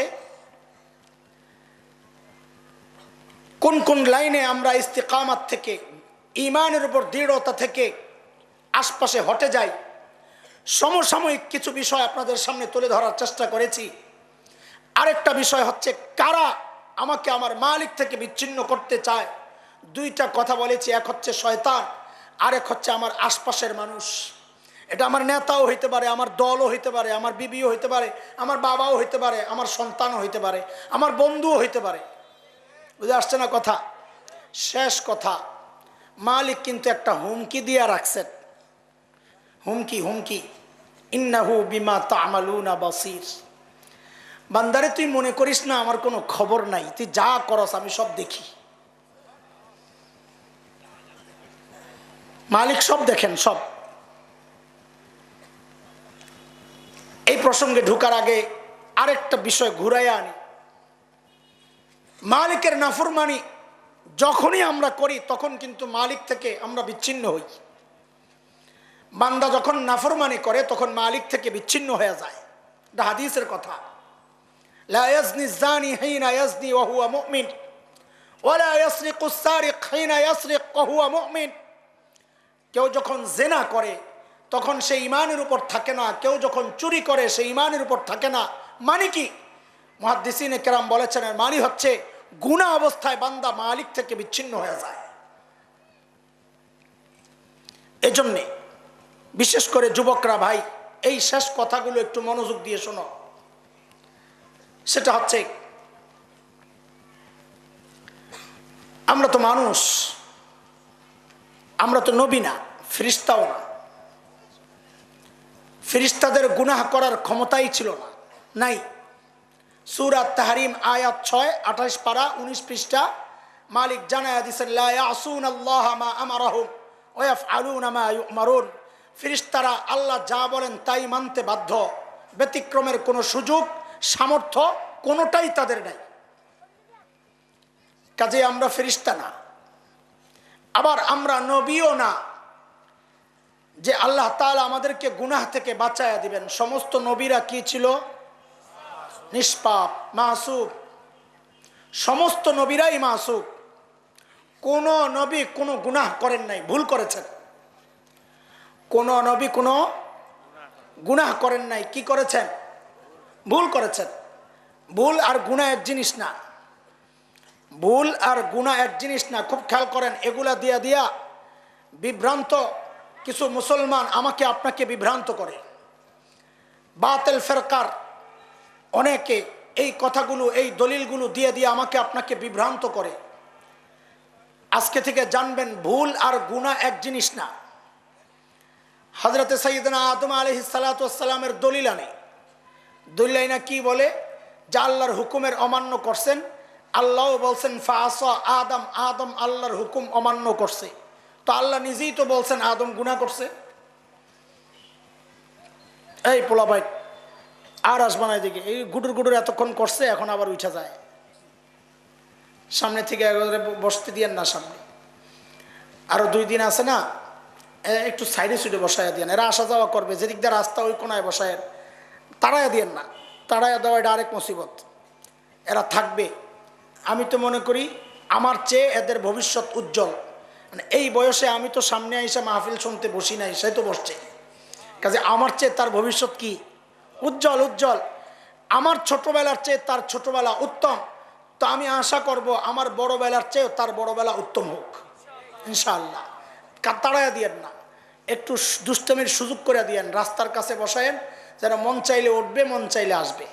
সামনে বসায়েন না, মনোযোগ নষ্ট হয়।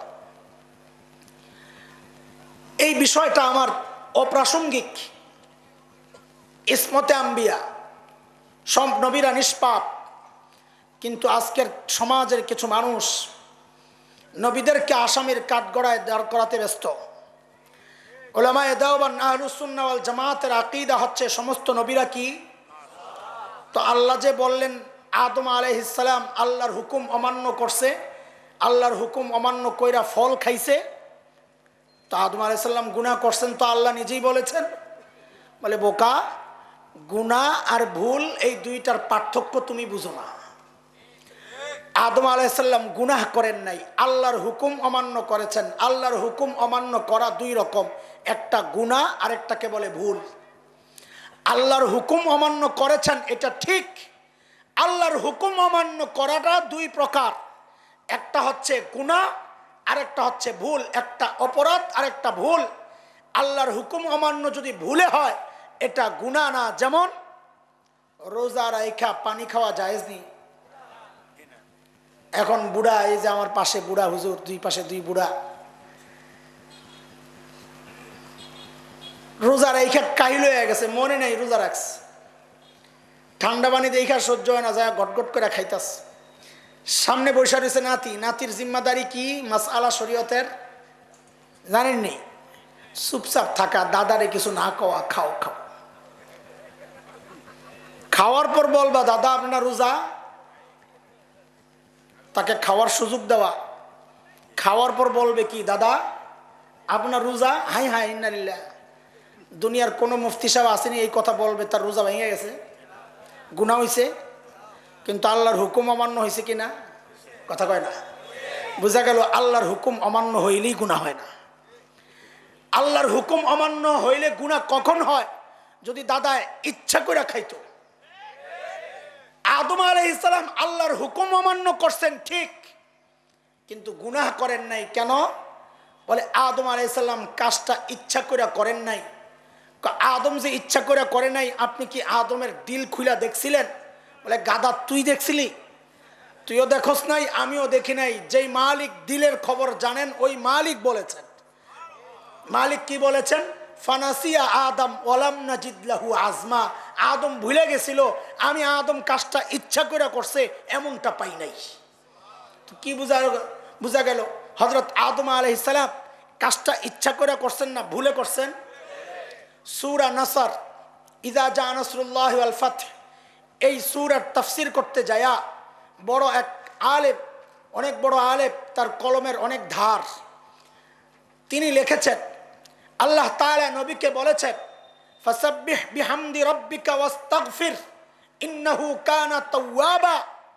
এ নবী, আপনি তাসবিহ পড়েন, হামদ করেন, আর আপনার আল্লাহর কাছে আপনি মাগফিরাত চান, মানে গুনাহ থেকে মুক্ত থাকার জন্য দোয়া করেন, তওবা করেন।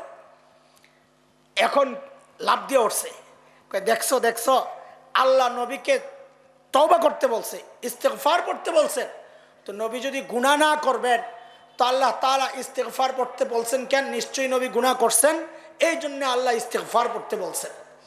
আমরা বলি হারে, আকাবির আসলাফ থেকে দিন না শিখলে, নিজে নিজে পণ্ডিতি করলে এইরকম ভুল হওয়াটাই স্বাভাবিক। এখানে আল্লাহ তাআলা নবীকে ইস্তেগফার পড়তে কেন বলছেন? গুনাহ করার কারণে না, বুঝো, এগুলা বুঝার জিনিস, জোর করে চাপায়া দেওয়ার জিনিস না। বলে ইস্তেগফার এটা হচ্ছে অন্তরের চিকিৎসা। ইস্তেগফার কি? কলবের চিকিৎসা। কলবে গুনার কারণে ময়লা জমে, ইস্তেগফার নামক ওয়াশিং পাউডার দিয়ে ওটাকে ধোয়া লাগে। তো ইস্তেগফার হচ্ছে কলবের চিকিৎসা। বলেন ইস্তেগফার কি? বলেন বলেন জলদি, আমার কাম শেষ করতে হবে, সময় নাই। ইস্তেগফার কি? কলবের চিকিৎসা। আমরা জানি চিকিৎসা দুই রকমের। কয় রকমের? দুই রকমের। এক চিকিৎসা হচ্ছে রোগ প্রতিরোধক, আরেক চিকিৎসা হচ্ছে রোগ প্রতিষেধক। এক ওষুধ দিয়া রোগ ঠেক দেওয়া হয়, যেমন টিকা।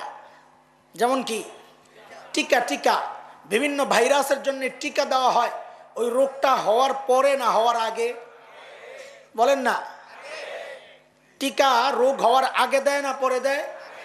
আগে দেয়। কেন? রোগটাকে ঠেক দেওয়ার জন্য, রোগটাকে ঠেক দেওয়ার, না আসতে পারে, আসতে যেন না পারে। তাহলে চিকিৎসা দুই রকম। এক হচ্ছে প্রতিরোধক, রোগকে প্রতিরোধ করে। আরেক চিকিৎসা হচ্ছে প্রতিষেধক, রোগকে ভালো করে। ইস্তেগফারও এইরকম দুই রকমের। এক ইস্তেগফার হচ্ছে গুনার রোগকে পরিষ্কার করে, প্রতিষেধক। আরেক ইস্তেগফার হচ্ছে গুনার রোগের প্রতিরোধক, গুনাহকে ঠেক দেয়। নবীকে যা আল্লাহ বলেছেন আপনি ইস্তেগফার পড়েন, এই ইস্তেগফার গুনাহ করার কারণে না, গুনাহকে ঠেক দেওয়ার জন্যে। যে নবী আপনি তো গুনাহ করেন নাই, গুনাহ যেন না করেন এই জন্য আপনি ইস্তেগফার পড়েন। বলে এই রাখেন হুজুর, আন্দাজি তাফসির করেন না। নবীর এই ইস্তেগফার যে গুনাহকে ঠেক দেওয়ার জন্যে, এই ব্যাখ্যা আপনি কই পাইলেন? বলে গাদা, আমি কই পামু? নবী নিজে বলেছেন। নবী নিজে বলেছেন। কই বলেছেন? হযরত আগররে মাযানী রাদিয়াল্লাহু তাআলা আনহুর বর্ণনা, তিনি বলেন আল্লাহর রাসূল বলেন ইন্নাহু লা ইয়াগানু আলা কলবি হাত্তা আস্তাগফিরুল্লাহ কুল্লা ইয়াউম মিআতা মাররা। আমার নবী বলেন মাঝে মধ্যে আমার অন্তরেও আকাশের মেঘমালার মতো গুনার ইচ্ছা উকি ঝুঁকি দেয়, দিতে চায়, এই জন্য আমি প্রতিদিন 100 বার ইস্তেগফার পড়া ওইটাকে ঠেক দিই। কি বোঝা গেল? আমার নবী ইস্তেগফার পড়ছেন গুনাহ মাফ করার জন্য না গুনাহকে ঠেক দেওয়ার জন্য। কাজে এটা দিয়েও দলিল দিয়া লাভ নাই যে নবীরা গুনাহ করছেন। নাউজুবিল্লাহ। সমস্ত নবীরা কি নিষ্পাপ? কোন নবী কোনো গুনাহ করেন নাই। কেন করেন না? এটা আবার আরেক ব্যাখ্যা, আমার সময় নাই, আমার সামনে যাইতে হবে। আমি খালি ঘড়ি দেখি, কারণ আমার সময় বেশি নাই। অন্য মহতারামরা আছেন, তারা বয়ান করবেন, আমার জন্য তো সময় নির্ধারিত। দোস্ত শোনেন, নবীরা কোনো নবী গুনাহ করেন নাই। গুনাহ করার শক্তি ছিল। ফেরেশতারা গুনাহ করে না, গুনাহ করার শক্তিই নাই। এই জন্য ফেরেশতারা পুরস্কার পাবে না, নবীরা পুরস্কার পাবে। কেন? নবীদের গুনাহ করার ক্ষমতা ছিল, করে নাই, মুজাহাদা করছে। আমরা এই দুই গ্রুপের মাঝখানে, নবী এবং ফেরেশতার মাঝখানে আমাদের গুনাহ করার ক্ষমতা আছে, যেমন নবীদের ছিল। ফেরেশতারা গুনাহ করে নাই, ক্ষমতা না থাকার কারণে আমরা গুনাহ করি, ক্ষমতা আছে এই জন্যে। নবীরা গুনাহ করেন নাই নানান কারণে। আমরা এই দুই গ্রুপের মাঝখানে। সাধারণ মানুষ গুনাহ করার ক্ষমতাও রাখে, এবং আমরা গুনাহ করব, এটাই স্বাভাবিক। কাজেই ওই যে আল্লাহ তাআলা বলেছেন, আল্লাহ কিন্তু সব দেখেন। এতটুকু কথাই শেষ না, আমরা সবাই মাথার মধ্যে তিনটা জিনিস ঢুকাইয়া দিব। বিশেষ করে যুবক ভাইদের উদ্দেশ্যে আমার কথাগুলো বলা, আজকে থেকে তিনটা বিষয় মাথায় ঢুকাইয়া দিলে আশা করা যায় আল্লাহ তাআলা আমাকে আপনাকে দ্বীনের উপর দৃঢ় রাখবেন, গুনাহ থেকে বাঁচাইয়া দিবেন। কয় বিষয় বলেন? যুবক খুব মনোযোগ দিয়া শোনো, মনে না থাকলে রেকর্ড করো, রেকর্ডার না থাকলে লেখো, লেখার কোনো অস্ত্র না থাকলে যারা রেকর্ড করছে তাদের থেকে সংগ্রহ করো, সারাক্ষণ এগুলা শুনতে থাকো, আমল করতে থাকো, অন্যকে জানাইতে থাকো, অন্যকে দাওয়াত দিতে থাকো, তো নিজের মধ্যে আমল করার ইচ্ছা প্রবলভাবে জাগবে ইনশাআল্লাহ তাআলা। বিষয় কয়টা বলেন? কয় বিষয়? কিসের তিন বিষয়? গুনাহ থেকে বাঁচার উপায় কি কি বলেন? এক নম্বর বিষয়, ওই যে আল্লাহ যেটা বলছেন আমি কিন্তু দেখি, এটা মাথায় ঢুকাইয়া দেওয়া, আমার মালিক আমাকে দেখতেছেন। এক নম্বর বিষয়, আমার মালিক। হ্যাঁ, উপলব্ধিটাকে আরেকটু মজবুত করার জন্য এই চিন্তাটা আনা, মালিক কেমনে দেখেন? ক্যামেরা দিয়া বলেন না, ফেরেশতারা ভিডিও করে করে পাঠায় দেয়, লাইভ সিসি ক্যামেরা লাগাইয়া রাখছে, কেমনে দেখেন? আহা, সূরা আত-তুরের শেষ দিকে আসছে, মালিক নবীকে ডাক দিয়ে বলেছেন, ওয়াসবির লিহুকমি রাব্বিক ফাইন্নাকা বিআয়ুনিনা। এই মালিক, এই মালিক, নবীকে আল্লাহ বলতেছেন, প্রিয় হাবিব আমার, আপনার দিকে আমি সরাসরি তাকায় রয়েছি। মালিক সরাসরি দেখেন। আরে ভাই, গুনাহ কেমনে করবা? এই চিন্তাটা মাথায় ঢুকাইতে পারলে গুনাহ কেমনে করবা? একটা সিসি ক্যামেরা কোনো অফিসে থাকলে নিজেকে আমরা কন্ট্রোল করি যে আমার দ্বারা কোন ভুল না হয়ে যায়, কারণ তাইলে সিসি ক্যামেরার পিছনের মানুষরা আমার অপরাধ আর ভুলগুলো দেখে ফেলবে। একটা চোর পর্যন্ত সাবধান হয়ে যায়, সিসি ক্যামেরায় সব রেকর্ড হচ্ছে। আর মালিক বলতেছেন, আমি ওই ক্যামেরা কুমারা ওগুলা লাগে না আমার, ফাইন্নাকা বিআয়ুনিনা। নবী আপনি আমার চোখের সামনে।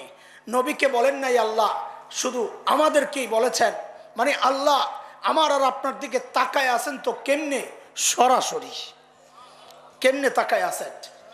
একটু ওইভাবে দিল থেকে চিন্তা করেন না যে আমার দিকে আমার মালিক সরাসরি তাকায় রয়েছেন, আমার দিকে আমার মালিক সরাসরি তাকায় রয়েছেন। আরে শুধু তাকায় আর অন্যায়, শুধু তাকায় আর অন্যায়, এটাও চিন্তা। এই এক নম্বর চিন্তার সাথে এই অংশটাকেও জুড়ে দেওয়া। এক নম্বর চিন্তা, আমাকে আমার মালিক সরাসরি দেখতেছেন, সরাসরি।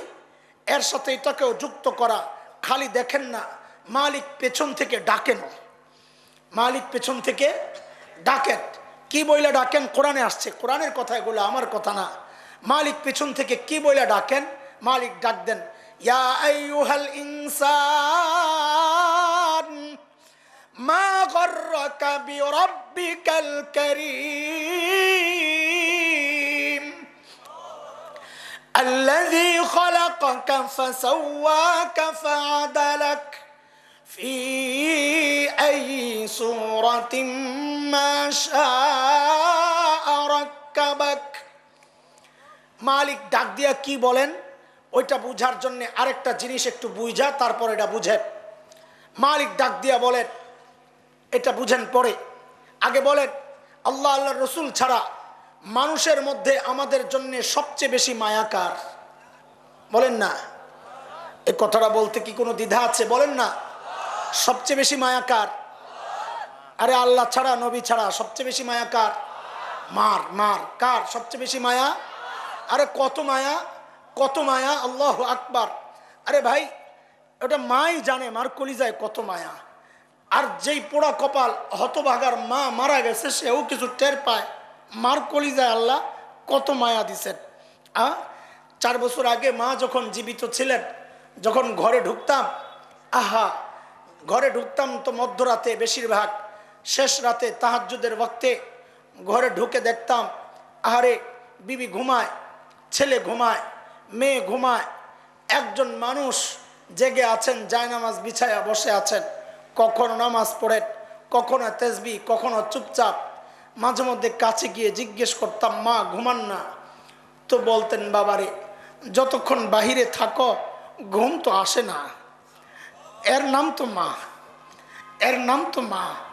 এরে ভাই আমি জিজ্ঞেস করি, ওই মা কি আমার চোখ বানাইছেন, কান বানাইছেন, জিব্বা বানাইছেন? তো এত মায়া কিসের জন্যে? আরে অল্প কয়েকদিন ভাড়াটিয়ার মতো আমাকে পেটে ধারণ করেছেন, আর জন্মের পর আমাকে কিছুদিন লালন করেছেন, এই তো মা নাকি? তাতেই মার কলিজায় এত মায়া। এইবার চিন্তা করেন তো, যেই মালিক আমার চোখগুলো বানাইছেন, ওই মালিকের কত মায়া। যে মালিক আমার জিব্বা বানাইছেন, ওই মালিকের কত মায়া। যে মালিক আমার কানগুলো বানাইছেন, ওই মালিকের কত মায়া।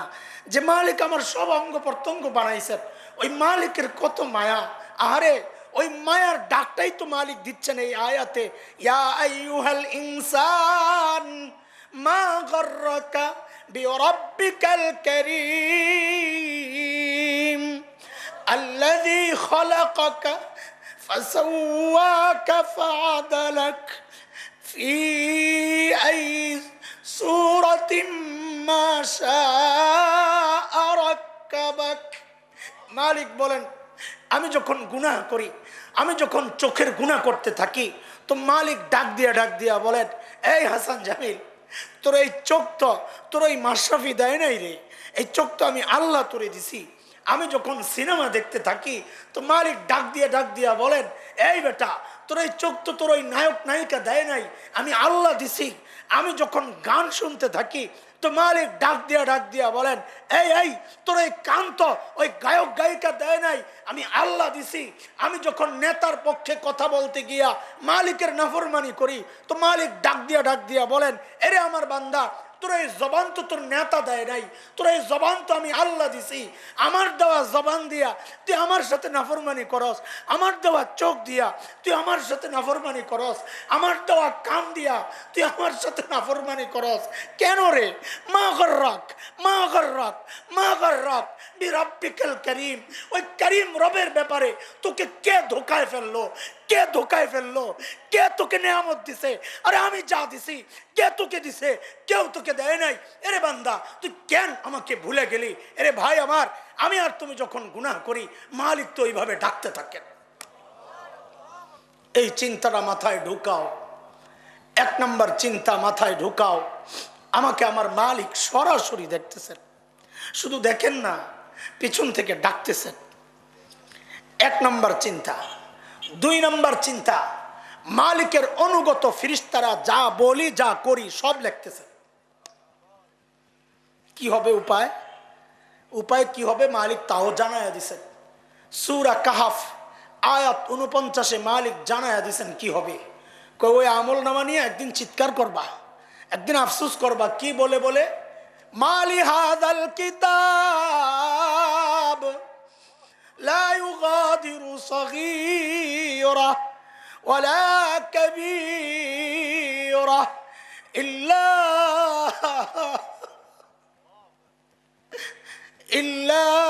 আহসাহা। এটা কেমন আমল নামা? আমার একটা ছোট গুনাহ ছোটে নাই, একটা বড় গুনাহ ছোটে নাই, এটা কেমন আমল নামা? সূরা হাক্কার মধ্যে আসছে, আমল নামা বাম হাতে তো চিৎকার করে করে কানবে আর বলবে, ইয়া লাইতানি লাম উতা কিতাবিয়া ওয়া লাম আদরি মা হিসাবিয়া ইয়া লাইতাহা কানাতিল কাদিয়া। আরে আমার আমল নামা যদি আমার হাতে না দেওয়া হইতো, আমি জানি না এখন আমার হিসাব কি হবে। আয় মৃত্যু পর্যন্ত যদি সব শেষ হয়ে যাইতো, হিসাব পর্যন্ত যদি আমাকে না আসতে হইতো, এখন আমার উপায় কি হবে? এই চিন্তা মাথায় ঢুকাও। দুই নাম্বার চিন্তা মাথায় ঢুকাও, মালিকের অনুগতরা আমি যা করি আমি যা বলি সব লিখতেছেন। তিন নাম্বার চিন্তা মাথায় ঢুকাও যে ওই আমল নামা নিয়া একদিন মালিকের সামনে দাঁড়াইতে হবে। ওই আমল নামা নিয়ে একদিন, বলেন না, মালিকের সামনে দাঁড়াইতে হবে। মালিক যদি একটা নেয়ামত ফেরত চান, শুধু একটা নেয়ামত, কি? মালিক যদি বলেন, তোকে তো আমি কিছু টাইম দিছিলাম, হায়াতে টাইম দিছিলাম আমার জন্যে, আমার গোলামি করার জন্য এই টাইম দিছি, তুই আমার গোলামি করস নাই, যা করস নাই, আমার টাইম আমাকে ফেরত দে। একটা নেয়ামত যদি মালিক ফেরত চান, একটা নেয়ামত কেমনে জবাব দিব রে ভাই? আরে বড় আজীব অবস্থা। এ যুবক ভাই, মালিক এত বড় নিয়ামত দিল, টাইম, সময়, অথচ বড় আফসোস তোমার এই টাইমের একটু ভাগ ফেসবুকে পায়, তোমার এই টাইমের একটু ভাগ ইউটিউব পায়, তোমার এই টাইমের একটু ভাগ খেলোয়াড়রা পায়, তোমার এই টাইমের একটু ভাগ নায়ক নায়িকারা পায়, তোমার এই টাইমের একটু ভাগ গায়ক গায়িকারা পায়, তোমার এই টাইমের একটু ভাগ তোমার বান্ধবী পায়, তোমার শ্বশুর পায়, তোমার সন্তান পায়, তোমার বিবি পায়, তোমার আপনজন পায়। আহ আহ আফসোস, যে মালিক এই টাইমগুলো দিলেন, আহা, ওই মালিক তোমার এই টাইম থেকে একটু ভাগ পায় না। মালিক যদি ডাক দিয়া বলেন আমার টাইম আমারে ফেরত দে, তো কি বলবা? আরে আমরা কি বলবো বলেন না। এই জন্য দোস্ত, মাথার মধ্যে কয় জিনিস ঢুকাইতে হবে? আরে বলেন কয় জিনিস? এক নাম্বার, আমাকে আমার মালিক সরাসরি দেখতেছেন, আমাকে আমার মালিক শুধু দেখেন না, পেছন থেকে ডাকেন ডাকেন গুনাহ করস কেন। দুই নাম্বার, মালিকের অনুগত ফেরেশতারা আমি যা বলি যা করি সব লিখতেছেন। তিন নাম্বার, ওই লেখা নিয়ে মালিকের সামনে আমাকে দাঁড়াইতে হবে, তখন কি জবাব দিব? এই জবাব যেন না দিতে হয়, এই জন্যই মালিক আমাকে আপনাকে আগের থেকেই সতর্ক করতেছেন, ইন্নাহু বিমা তা'মালুনা বাসীর, ইন্নাহু বিমা তা'মালুনা বাসীর। এরে বান্দা, তুই যা করস, যা বলস, আমি কিন্তু সব দেখি, সব দেখি, সব কিছুর হিসাব হবে। মুহতারাম হাজরিন, যে দুইটা আয়াতকে ভিত্তি করে আমাকে একটা বিষয়বস্তু দেওয়া হয়েছিল, ওই আয়াতগুলোতে মালিক আমি যে কথাগুলো বলেছি, চেষ্টা করেছি, এই কথাগুলোই বলেছেন, ফাস্তাকিম ফাস্তাকিম কামা উমিরতা ওমান তাবা মাআক। নবী, আপনাকে যেভাবে দিন মানতে বলা হয়েছে আপনি ওইভাবেই মানবেন। শুধু আপনি একা না, আপনার অনুসারী যারা, তারাও যেন দিন ওইভাবেই মানে। ওয়ালা তাতগাও, মালিকের নাফরমানি করবেন না, কারণ মালিক কিন্তু সব দেখেন। দুই নম্বর আয়াতে মালিক বলতেছেন, ওয়ালা তারকানু ইলাল্লাযীনা যালামু, যারা জালিম তাদের দিকে ঝুঁকবে না, তাদের সাথে চলবে না, তাদের সিদ্ধান্ত মানবে না। তুমি তো মানবে আমার মালিক আর তোমার নবীর কথাগুলো মানবা, দিন আর শরিয়ার কথা মানবা। তা না মাইনা তুমি যদি তোমার শত্রুর কথা মানো, ফাতামাসসাকুমুন নার, তাইলে কিন্তু জাহান্নামের আগুন তোমাকে গ্রাস করবে। আমরা জাহান্নামের আগুন থেকে বাঁচতে চাই, চাই ইনশাআল্লাহ। চাইলে একমাত্র আমার মালিককে মানা লাগবে, মালিকের হাবিব যেভাবে বলেছেন ওই কথাগুলো মানা লাগবে। রাজি আছি না ইনশাআল্লাহ? আল্লাহ তাআলা আমাদের সবাইকে দ্বীনের উপর দৃঢ় থাকার তৌফিক দান করেন, ইস্তেকামত দান করেন, সকল বাধা বিপত্তি চক্রান্তের জাল ছিন্ন করে মালিককে বন্ধু হিসাবে গ্রহণ করে কবরে যাওয়ার তৌফিক দান করেন, আমিন। আমি অসুস্থ, অনেকে জানেন হয়তো, দোয়া চাই আল্লাহ যেন সুস্থতার নিয়ামত দেন। আপনাদের জন্য দোয়া করি আল্লাহ তাআলা আপনাদেরকে কবুল করেন। এই সুন্দর আয়োজন যারা করেছেন, সুন্দর আয়োজনের পেছনে যাদের অর্থ, সময়, শ্রম, বিশেষ করে আমাদের ভাই, বড় ভাই আব্দুল কাইয়ুম সাহেব এবং স্থানীয় উলামায়ে কেরামের সহযোগিতা নিয়ে, কিছু প্রবাসী ভাইদের সহযোগিতা নিয়ে যে সুন্দর আয়োজন তারা করেন, আল্লামা গওহরপুরী রহমতুল্লাহ আলাইহির দোয়ায় যেই সংগঠন তার যাত্রা শুরু করেছিল, পথ চলা শুরু করেছিল, এটা আজকে এই পর্যায়ে আসছে আলহামদুলিল্লাহ। 3 দিন তাফসিরুল কোরআন, সময়ের শ্রেষ্ঠ শ্রেষ্ঠ মুফাসসিররা এসে আপনাদেরকে তাফসির শোনার। আমি দোয়া করি আল্লাহ তাআলা এই মজমাকে আরও ভালো, আরও সুন্দরভাবে তারা যেন করতে পারেন, সে তৌফিক আল্লাহ দান করেন। তাদের এই আমল মেহনতকে আল্লাহ তাআলা সকলের নাজাতের জরিয়া বানায় দেন, আমিন আমিন। ওয়া আখিরু দাওয়ানা আলহামদুলিল্লাহি রাব্বিল আলামিন।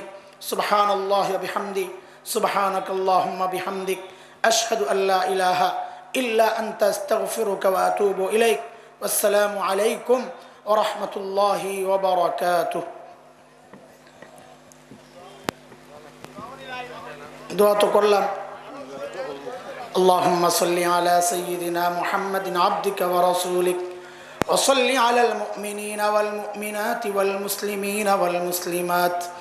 ربنا ظلمنا أنفسنا وإن لم تغفر لنا وترحمنا لنكونن من الخاسرين রব্বুল আলামিন আয় আল্লাহ এই মজলিসকে আপনি কবুল ও মঞ্জুর করেন আল্লাহ আমাদেরকে কবুল ও মঞ্জুর করেন আলোচিত বিষয়গুলোর উপর আমল করার তৌফিক আপনি দান করেন আল্লাহ দ্বীনের উপর দৃঢ়তা দান করেন সমস্ত বাধা বিপত্তি চক্রান্তের জাল ছিন্ন করে মালিক আপনার সাথে সম্পর্ক অক্ষুণ্ণ রেখে কবরে যাওয়ার তৌফিক আপনি দান করেন আল্লাহ ঈমানের উপর ইস্তেকামত দান করেন রব্বানা লা তুজিগ কুলুবানা বা'দা ইয হাদাইতানা ওয়া হাব লানা মিন লাদুনকা রাহমাহ ইন্নাকা আনতাল ওয়াহ্হাব আল্লাহ আমাদের আমলগুলোর বরকতে আমাদের মা বাবাকে মাফ করে দেন আল্লাহ আপনজনকে মাফ করে দেন আয় আল্লাহ আমাদের যাদের মা বাবা বেঁচে আছেন তাদেরকে সুস্থ সুন্দর জীবন দান করেন আমাদেরকে নেক হায়াত দান করেন সমস্ত রকমের রোগ বালা থেকে হেফাজত করেন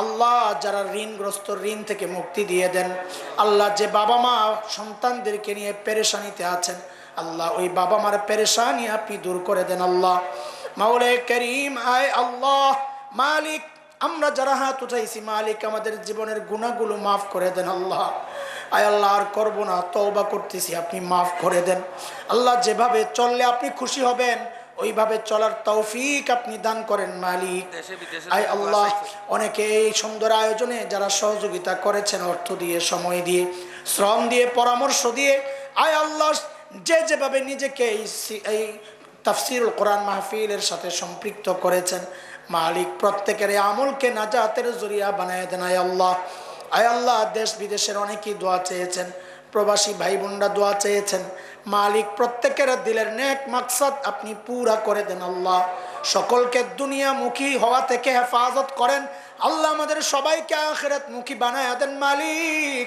আল্লাহ দুনিয়ার মোহাব্বত দিল থেকে সরাইয়া দেন আপনার হাবিবের মোহাব্বত দিলের মধ্যে বসায় দেন আল্লাহ সাল্লাল্লাহু আলা সাইয়্যিদিনা মুহাম্মাদিন ওয়া আলিহি ওয়া সাহবিহি আজমাইন সুবহানা রাব্বিকা রাব্বিল ইজ্জাতি আম্মা ইয়াসিফুন ওয়া সালামুন আলাল মুরসালিন ওয়ালহামদুলিল্লাহি রাব্বিল আলামিন।